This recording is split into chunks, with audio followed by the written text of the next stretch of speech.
నువ్వు ఈ అమ్మాయిని పెళ్లి చేసుకోవాలి. తప్పుకి వ్యతిరేకంగా ఇంత గట్టిగా గొంతెత్తిన అమ్మాయిని నువ్వు వదులుకోకూడదు. అన్నయ్య, నాకు కూడా అది అనిపిస్తుంది. తను ఇతనికి శిక్ష పడేలా చేసింది, అందుకే పగ తీర్చుకోవటానికి ఇక్కడికి వచ్చాడు. ఇందులో అహానా తప్పేమీ లేదు. అహానా అబద్ధం చెప్తోంది అనిపించడం లేదు. చిన్న నిజం కోసం గొంతెత్తిన అమ్మాయి, నువ్వు ఆమెను పెళ్లి చేసుకోవాలి. నేను కూడా ఒకటి చెప్పాలి.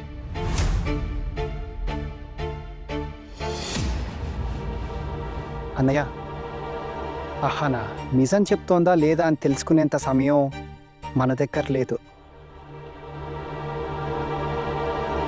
కానీ ఎవరు నిజం చెప్తున్నారు, ఇంకా ఎవరు చెప్పట్లేదు అనే విషయం మనకు బాగా అర్థమవుతుంది.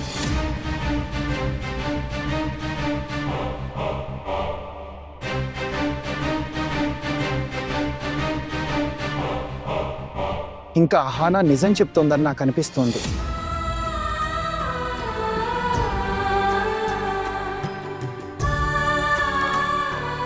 అమ్మాయిలు పెద్దయ్యే కొద్దీ సమాజంలో వాళ్ళ సమస్యలు కూడా పెరిగిపోతాయి.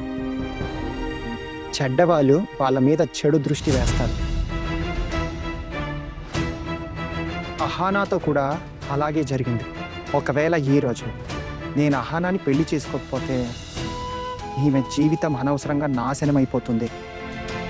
ఇంకా నన్ను నేను ఎప్పటికీ క్షమించుకోలేను. ఈరోజు గనక నేను పెళ్లి చేసుకోకపోతే దానికి శిక్ష నాకు తప్పకుండా దొరుకుతుంది. ఆ తర్వాత నేను ఏ అమ్మాయికి కూడా తోడుగా ఉండే అర్హత కోల్పోతాను.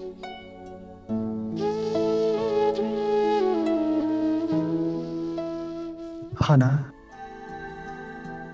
నేను నిన్ను పెళ్లి చేసుకుంటాను.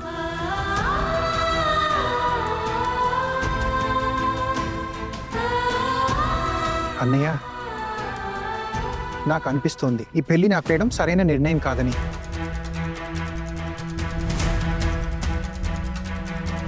నీకు ఈ పెళ్లి చేసుకోవాలనుంటే చేసుకో, కానీ అంతకంటే ముందు పెద్దమ్మతో ఫోన్లో మాట్లాడు. ఆ తర్వాత ఆవిడ ఏం చేస్తే అదే జరుగుతుంది. ఎలాగో బాబాయ్ వద్దని అన్నారు కదా. కానీ ఈ పెళ్లి నాది కదా అన్నయ్య. ఇప్పుడు నా దగ్గర రెండే దారులు ఉన్నాయి. ఒకటి, నేను అహానాని నమ్మి పెళ్లి చేసుకోవాలి, లేదా ఇప్పుడే ఇక్కడి నుంచి వెనక్కి వెళ్ళిపోవాలి. నేను అహానాని పెళ్లి చేసుకుంటాను, ఎందుకంటే నాకు ఈ మీద పూర్తి నమ్మకం ఉంది. ఇంకా ఈ అబ్బాయి విషయం అంటారా, తను జైలుకి ఎప్పుడు వెళ్ళాడు, ఎందుకు వెళ్ళాడు అనేది మనం కనుక్కోవచ్చు. కానీ ఈ రాత్రి అది తెలుసుకోవడం కుదరకపోవచ్చు. కానీ నువ్వు కంగారు పడకన్నయ్య. మీ మనసులో ఏ అనుమానం ఉండకుండా నేనే స్వయంగా దీని గురించి తెలుసుకుంటాను. కానీ ప్రస్తుతానికి నేను అహానాని పెళ్లి చేసుకుంటాను, ఎందుకంటే అహానా మీద జరిగిన అన్యాయాలకి వ్యతిరేకంగా తను గొంతు ఎత్తింది. అది తప్పు కాదు. చిన్న, నువ్వు మా మాటను కాదని ఈ అమ్మాయిని పెళ్లి చేసుకుంటావా? అవును, ఖచ్చితంగా. సరే, అయితే మీ పెళ్లి కోసం ఆగము.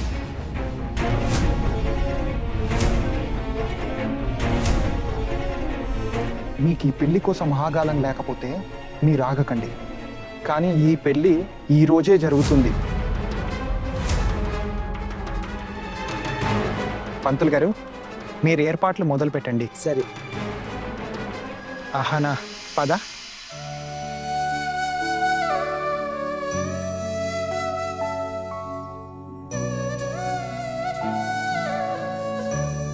సో పెళ్లి చేసుకోవాలన్నది నీ చివరి నిర్ణయం అన్నమాట. ఈ మండపం నా పెళ్లి కోసం అలంకరించారు. ఇంకా ఈ మండపాల్లో కూర్చునేది కూడా నేనే. చెవులు రెక్కించి విను. నువ్వు గనక బలవంతంగా ఈ పెళ్లి చేసుకోవాలని చూస్తే అది నీకు, ఇంకా నీ కుటుంబం యొక్క ఆరోగ్యానికి చాలా ప్రమాదకరం.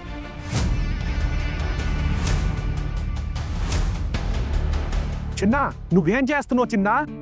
చిన్న, నా మాట విను. ఏం చేస్తున్నావు నువ్వు అనవసరంగా ఈ గొడవలో ఎందుకు పడుతున్నావు? నువ్వు తప్పు చేస్తున్నావు. నా మాట విను. నువ్వు మన కుటుంబాన్ని ఇంత పెద్ద సమస్యలో ఎందుకు పడేస్తున్నావు? నా మాట విను. నువ్వు ఈ అమ్మాయిని వదిలేయ్. అరే, ఈమె పరిచయం అయ్యి ఎన్ని రోజులైంది నీకు? ఇంతగా వెనకేసుకురావాల్సిన అవసరం ఏముంది నీకు? మొదటి విషయం ఏంటంటే, నేను నిన్ను చూసి భయపడటం లేదు. నన్ను ఇక్కడి నుంచి భయపెట్టి తరిమేయాలనుకుంటున్నావా? అది అసాధ్యం. టైం వేస్ట్ చేసుకుంటున్నావు. ఈరోజు అహానా పెళ్ళి ఎవరితోనైనా జరిగితే అది నాతోనే. ఇంకా రెండో విషయం, ఓల్డ్ అన్నయ్య, ఈ మాట మీరు కూడా వినండి. అహానా నాకు పరిచయం అయ్యి ఎక్కువ రోజులు కాలేదని ఒప్పుకుంటాను. కానీ ఒకవేళ మీ పెళ్ళి ఎవరితోనైనా నిశ్చయమైతే వాళ్ళు పరిచయం అయ్యి ఎన్ని రోజులైంది అన్నది ముఖ్యం కాదు. వాళ్ళ కష్టకాలంలో మీరు వాళ్ళకి తోడుగా నిలబడ్డారా లేదా అన్నదే ముఖ్యం. ఇంకా ఈరోజు నేను కనుక అహానాకి తోడుగా నిలబడకపోతే నేను ఏ అమ్మాయికి తోడుగా ఉండే అర్హత కోల్పోతాను.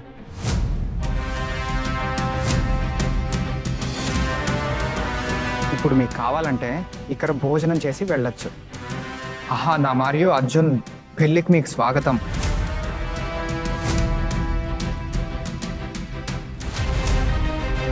నువ్వు చేస్తున్నది తప్పు.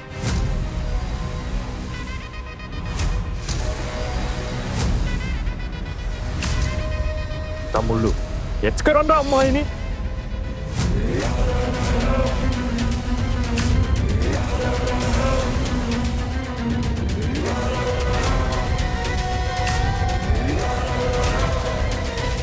మధుర్ హల్దార్,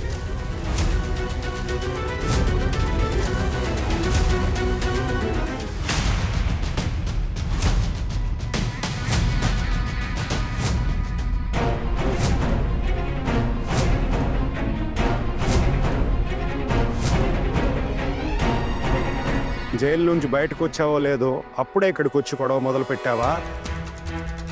ఏంటబ్బాయి, ఇప్పుడే జైలు నుండి విడుదలయ్యావు, ఈ గొడవల్లో తల దూర్చడం అవసరమా చెప్పు? ఇది ప్రేమ వ్యవహారం సార్. మీరు ఇందులో జోక్యం చేసుకోకుండా ఉంటే మంచిది.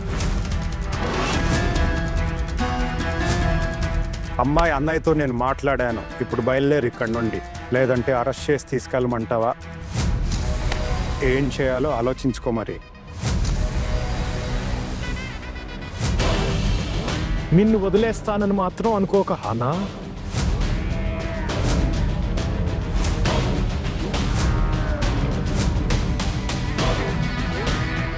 ఊపిరున్నంత వరకు ఈ మధుర్ హల్దార్ నిన్ను వదలడు. పదండి ఇప్పుడు. మేము వెళ్తాం. ఒకవేళ మళ్ళీ ఏమైనా జరిగితే టేక్ కేర్. ఫోన్ చేయండి. Thank you sir. Take care.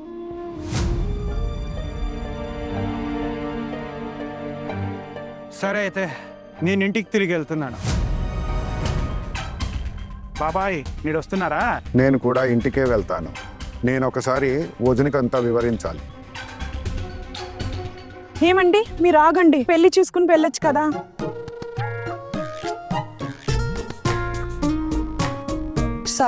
Sorry, అది పొరపాటు జరిగింది. మీరు వెళ్ళండి, నేను పెళ్ళయ్యాక కాసేపట్లో వచ్చేస్తాను. పదకోకోన్. బాబాయ్, నేను ఆగుతున్నాను. పెళ్లి జరిపించడానికి ఇంటి పెద్ద ఎవరో ఒకరు ఉండాలి కదా. నేను కూడా ఆగుతున్నాను అన్నయ్య. అవును తమ్ముడు, నువ్వు ఆగుతావులే. నువ్వు పెద్ద విప్లవకారుడివి. బాబాయ్, మీ సంగతి ఏంటి? మీరు వస్తున్నారా లేక మీరు కూడా? లేదు పద. పోల్టు అన్నయ్య, మ్యామ్, ఇక్కడ ఎవరికి ఆగాలని ఉంటే వాళ్ళు ఆగండి, వెళ్ళాలనుకునే వాళ్ళు వెళ్ళండి. కానీ ఇక్కడ పెళ్లిలో చిన్నకు తోడుగా ఎవరో ఒకరు ఉండటం ముఖ్యం. నేను మీ అందరికీ దండం పెడతాను. మామయ్య, బావగారు, ప్లీజ్ ఆగిపోండి. మీ ఆశీర్వాదం లేకుండా ఈ పెళ్లి సంపూర్ణం కాదు. అరే ఆపు నీ నాటకం, ఇక చాలు. ఇంత జరిగిన తర్వాత కూడా నీకు ఎంత ధైర్యం? మమ్మల్ని ఇక్కడ ఉండమని అడుగుతున్నావా? పోల్టు అన్నయ్య, తను కేవలం మీ ఆశీర్వాదం అడుగుతోంది. అదైనా ఇవ్వచ్చు కదా. మీకు ఈ పెళ్లిలో ఉండటం ఇష్టం లేకపోతే పర్వాలేదు, మీరు ఉండకండి. కానీ పెళ్లిలో ఉండమని మిమ్మల్ని అడిగే హక్కు అహానాకు ఉంది. చిన్న, ఈమెతో నీ పెళ్లి ఇంకా కాలేదు. ఇప్పటి నుంచే నువ్వు తనని వెనక వేసుకుంటూ వస్తున్నావు. పదండి బాబాయ్. అన్నగారు వినండి. అన్నగారు, బాబు, నేను మీ ముందు చేతులు జోడిస్తున్నాను. ఇలా పెళ్లి ఆపేసి వెళ్ళకండి. చూడండి, మీరు మమ్మల్ని ఇబ్బంది పెట్టకండి, వెళ్ళనివ్వండి. పదా.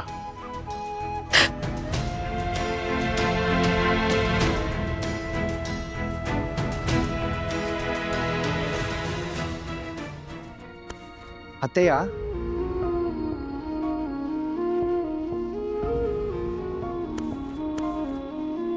రండి.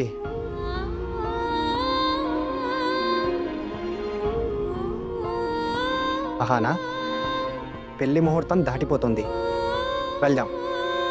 పంతులు గారు, అన్ని ఏర్పాట్లు అయిపోయా? అవును బాబు, అన్ని ఏర్పాట్లు ఎప్పుడూ అయిపోయాయి. సామాగ్రి అంతా కూడా వచ్చేసింది. కేవలం మీ ఇద్దరి కోసమే ఎదురు చూస్తున్నాను.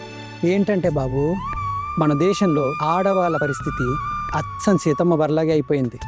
వాళ్ళు చిన్న చిన్న విషయాలు కూడా అగ్ని పరీక్ష ఎదుర్కోవాల్సి వస్తుంది.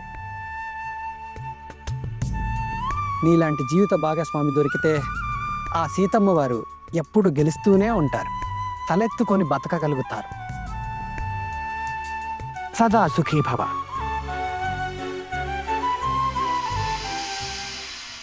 ఓదినా, ఓదినా. మరిది గారు, పోల్టు, ఏమైంది ఇంత త్వరగా వచ్చేసారు మీరిద్దరు? పెళ్లి ముహూర్తం ఇంకా ఉంది కదా మరి. మరిది గారు, ఏదైనా అశుభం జరిగిందా? అశుభం గురించి మీకేం చెప్పాలి వదిన గారు? మేము నిర్ణయం తీసుకోలేకపోయాము, అందుకే తిరిగి ఇంటికి వచ్చేసాం. కానీ ఇంకా నా చిన్నాని ఎక్కడ వదిలేసి వచ్చారు? నా కోపం మిగతా వాళ్ళు ఎక్కడ మరిది గారు? చెప్పండి. అన్నే చెప్పండి. పొద్దుటి నుండి నా కుడి కన్ను అదురుతోంది. అప్పటి నుండి ఏదో కీడు జరుగుతుందని నాకు అనిపిస్తూనే ఉంది. చెప్పండి, ఏం జరిగింది? అమ్మాయి వాళ్ళు ఏమైనా గొడవ చేశారా? చెప్పండి. కొంపదీసి మిమ్మల్ని అవమానించారా? చిన్నమ్మ, దానికంటే దారుణం జరిగింది. మన చిన్న జీవితం నాశనం అయిపోబోతుంది. మరే ఏం మాట్లాడుతున్నావు పోల్టు? ఏంట్రా జీవిత నాశనం అవ్వటం ఏంటి? అరే, ఏం పిచ్చి పిచ్చిగా మాట్లాడుతున్నావు నువ్వు? ఏం జరిగిందో చెప్పు. నువ్వు వాడికి అన్నయ్యవి కదా, వాడు నీతో ఎందుకు తీసుకురాలేదు? చెప్పు, ఏం జరిగింది? అమ్మాయి వాళ్ళు ఏమైనా తేడా చేశారా? పెద్దమ్మ, చిన్నోడి పెళ్లి మండపంలో మరో వరుడు వచ్చి చేరాడు.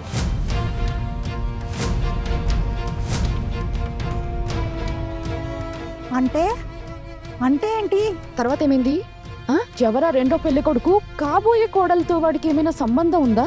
అయ్యో అక్క, ఎలాంటి రోజులు చూడాల్సి వస్తుంది మనకి. మనం ఎవరికి మొహం చూపించుకోలేమిక. అరే త్వరగా చెప్పు, ఎవరా రెండో పెళ్లి కొడుకు? వాడొక రౌడీ. పొద్దు నేను హల్దీకి తీసుకెళ్ళినప్పుడు నాకు వాడితో ఫోన్లో మాట్లాడాయి. వాడు నాతో చాలా అమర్యాదగా మాట్లాడాడు. నన్ను ఫోన్పై బెదిరించాడు వాడు. మరి ఇదంతా నువ్వు ముందే ఎందుకు చెప్పలేదు? చెప్పు. ఒకవేళ నాకు ఈ విషయం కొంచెం తెలిసినా నేను నా చిన్నాన్ని అక్కడికి పెళ్లి కోసం పంపించేదాన్నే కాదు. మీరు చెప్పేది నిజమే అత్తయ్య, కానీ ఆ సమయంలో అందరూ ఎవరో ఆట పట్టిస్తున్నారులే అని సర్ది చెప్పారు. కానీ ఇప్పుడు అసలు నిజం బయటికి వస్తుంది.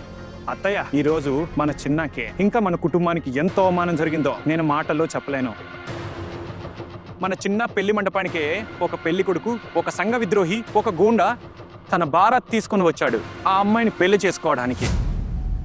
మీరే చెప్పండి పెద్దమ్మ, ఇంత జరిగిన తర్వాత నేను అక్కడ ఎలా ఉండగలను? నా వల్ల కాలేదు. నేను వచ్చేసాను, నాతో పాటు మావయ్య కూడా వచ్చేసారు. మీరిద్దరూ వచ్చేసారు, మరి నా చిన్న వాడిని ఎలా వదిలేశారు? వాళ్ళు అక్కడ ఏం చేస్తున్నారు? పెద్దమ్మ, మీ చిన్న పెళ్లి చేసుకునే వస్తాడు.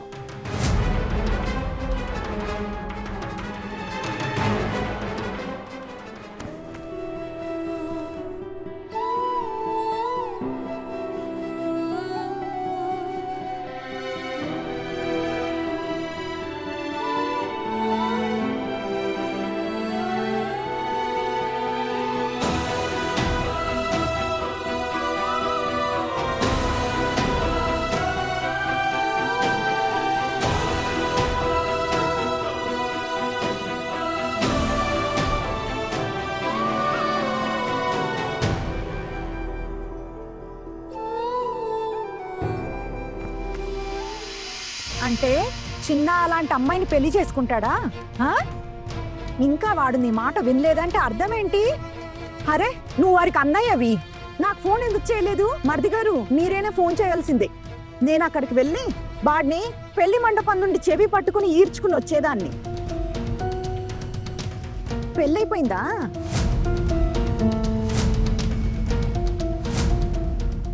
కానీ ముహూర్తం ఇంకా ఉంది కదా. ఇప్పుడు ఏమి జరిగినా సరే నేను ఆ అమ్మాయిని ఈ ఇంటి కోడలి కానివ్వను. అయినా పోల్టు, నువ్వు ఒక మాట చెప్పు.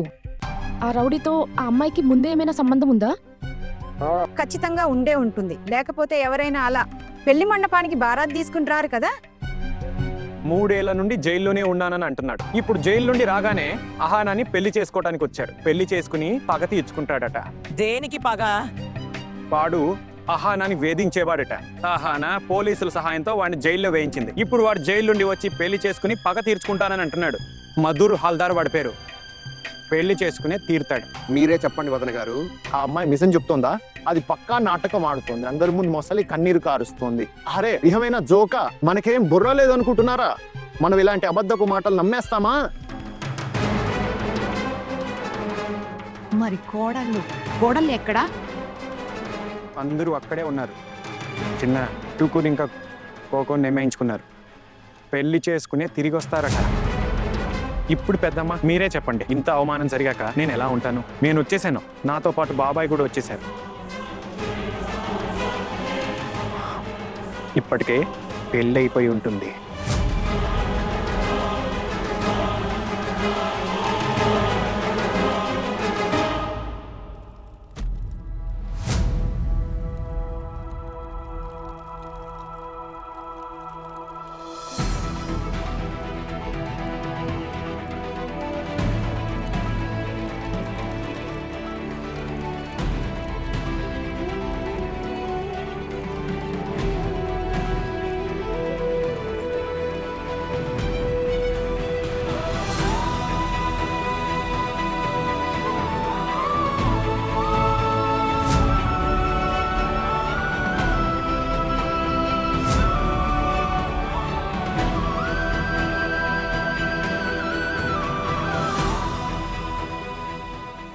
మనం గనక అక్కడ ఉంటే ఈ పెళ్లి జరగనిచ్చే వాళ్ళమే కాదు. ఒకవేళ పెళ్లి అయిపోయి ఉంటే అర్జున్ ఆ అమ్మాయిని తీసుకుని ఇంటికి వస్తుంటాడు. ఒకవేళ ఆ అమ్మాయి ఇంట్లో అడుగు పెడితే నేను ఆమెకి ఎలాంటి గతి పట్టిస్తానంటే జీవితాంతం గుర్తు పెట్టుకుంటుంది. నా కొడుకు జీవితంతో ఆటలాడుకుందావిడ. నా ఆశలన్నింటినీ మట్టిలో కలిపేసింది అది. ఒకవేళ ఆమె ఇంట్లో అడుగు పెడితే వారం రోజుల్లో ఆమెని ఇంటి నుండి వెళ్ళగొట్టకపోతే నా పేరు దుర్గా కాదు. మరియు ఆ మధ్యవర్తి వాడి సంగతి తర్వాత చూస్తాను. ఇలాంటి శనిని మన నెత్తిని కట్టబెట్టాడు. బంధువుల ముందు మొహం చూపించుకోవడానికి లేకుండా చేశాడు వాడు మనల్ని. హరి హరి వదిన గారు, మన వంశంలో ఎప్పుడూ ఇలా జరగలేదు. పోల్టు, నువ్వు ఎలాగోలా చిన్నాని పట్టుకుని ఇక్కడికి తీసుకురావాల్సింది కదా. ఇప్పుడు పెళ్లి చేసుకోవడానికి వాడికి ఆ అమ్మాయి దొరికిందా? నువ్వు అమ్మాయి వాళ్ళతో ఏమైనా అన్నావా లేదా? పెద్దమ్మ నేను అన్నాను, వాళ్ళు తమకేమీ తెలియనట్టు ప్రవర్తిస్తున్నారు. అమ్మాయి వాళ్ళ పెద్ద నాన్న అయితే చూస్తే ఆయన నిజమే చెప్తున్నారని అనిపించింది. కానీ అమ్మాయి వాళ్ళ అమ్మ మాత్రం ఈ పెళ్లి ఎలాగైనా అయిపోవాలని పక్కాగా అమ్మాయి మోసాల్ని మన దగ్గర దాచిపెట్టింది. పెద్దమ్మ నాకైతే చాలా భయంగా ఉంది. వాడు మన చిన్నాను బెదిరించి వెళ్ళాడు. వాడు ఒక పెద్ద క్రిమినల్. వాడికి ఏమైనా కీడు జరిగితే నాకు చాలా భయంగా ఉంది చిన్న గురించి. అరే అలా ఎలా కీడు చేస్తాడు? చూడు, నాకు చాలా భయం వేస్తోంది. నా చిన్న అమ్మాయి వల్ల ఎక్కడ ఇరుక్కుపోయాడో ఏంటో. నన్ను అక్కడ తీసుకువెళ్ళు. ఇదంతా విన్న తర్వాత నాకు చాలా టెన్షన్గా ఉంది. నన్ను అక్కడికి తీసుకెళ్ళు. నా చిన్న జీవితం విషయం పోల్టు మరిది గారు. వదిన గారు, ఇప్పుడు అక్కడికి వెళ్ళి ఏం లాభం? జరగాల్సింది జరిగిపోయింది కదా. కాదు కాదు కాదు ఠాకూర్ గారు, ఇంకా చాలా మిగిలే ఉంది. నేను అక్కడికి వెళ్ళి వాళ్ళకి తేల్చి చెప్పేస్తాను. ఆ అమ్మాయి మన ఇంట్లో అడుగు పెట్టాలన్న కళ ఎప్పటికీ నెరవేరదు అని. మన ఇంట్లో ఆమెకి స్వాగతం లేదు, ఇంకా మన ఇంట్లో ఆమెకి చోటు లేదు అని. అవునక్కయ్య, మీరు అక్కడికి ఖచ్చితంగా వెళ్ళాలి. మీరు వెళ్ళండి. అవును చిన్నదానా, అవును. నేను వాళ్ళకి బాగా అర్థమయ్యేలా చెప్తాను. ఆ అమ్మాయికి మన జీవితాల్లో, మన ఇంట్లో ఎలాంటి చోటు లేదని. వదిన గారు, పెళ్ళైపోయింది. ఇప్పుడు ఈ అమ్మాయికి ఈ ఇంట్లో చోటు లేదు. ఇలాంటి మాటలకి ఇప్పుడు అర్థం లేదు. ఒకవేళ అలా చేస్తే ఆ అమ్మాయి వాళ్ళు మన చిన్న మీద ఒత్తిడి తెస్తారు. ఎలాంటి ఒత్తిడి? ఎలాంటి ఒత్తిడి మరిది గారు? ఒత్తిడి మనమే పెడదాం. నా కొడుకు పెళ్లి మండపంలోకి ఇంకో పెళ్లి కొడుకు వస్తే మేమేం చేస్తాం? మనకేం తెలుసు ఈ అమ్మాయి ఏమేం నిర్వాకాలు వెలగపెట్టిందో? ఈ పోలీస్ గొడవలు, రౌడీల గొడవలు ఇవన్నీ మా దగ్గర వాళ్ళు ఎందుకు దాచారు? మరి మాకేం తెలుసు ఆ రౌడీతో ఈ అమ్మాయికి ఎలాంటి సంబంధం ఉందో? కోర్టు, నువ్వు రానాతో ఆలస్యం అవుతుంది మరిది గారు. పద. పదండి పెద్దమ్మ, ఇప్పటికీ ఏదైనా చేయడానికి అవకాశం ఉండదు. పద మరిది గారు. వదిన గారు, ఇప్పుడు మళ్ళీ అక్కడికి వెళ్ళి నేనేం చేస్తాను? మీరు వెళ్ళండి. మీరు అక్కడికి వెళ్ళి అంతా సరి చేస్తారులేండి.